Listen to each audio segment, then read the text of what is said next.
Et puis on a appris à la mi-journée la disparition à Baden-Baden en Allemagne du compositeur et chef d'orchestre français Pierre Boulez. Il était âgé de 90 ans. Ses premiers opus avaient été publiés il y a près de 70 ans maintenant. Valérie Abécassis, rédactrice en chef Culture I24, nous parle de son œuvre qui est entrée au patrimoine de la musique contemporaine.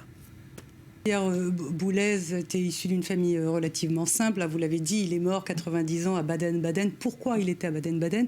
Parce qu'en fait, dans les années 60, il s'était exilé à Baden-Baden parce que la France ne comprenait pas sa révolution musicale.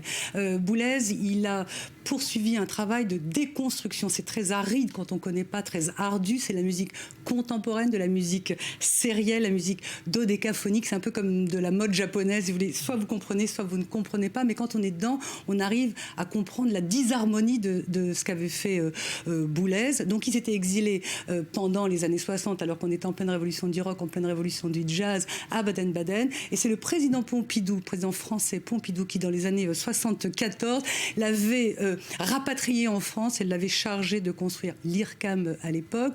Ensuite, Pierre Boulez, qui était un chef d'orchestre émérite, a dirigé la Cité de la musique. Et il y a un an, presque jour pour jour, il a inauguré, enfin il était malade donc il n'a pas inauguré, mais enfin c'est lui qui est à la tête de la célèbre Philharmonie de Paris, qui est à Paris, qui a été inaugurée l'année dernière en janvier 2015. C'est lui qui est à l'origine de cette Philharmonie, c'est lui qui est à l'origine de ce centre dédié à la musique sérielle, la musique contemporaine.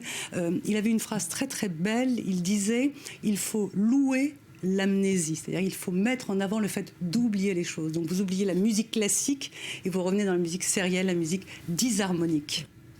Voilà, des œuvres interprétées aux quatre coins de la planète. C'est la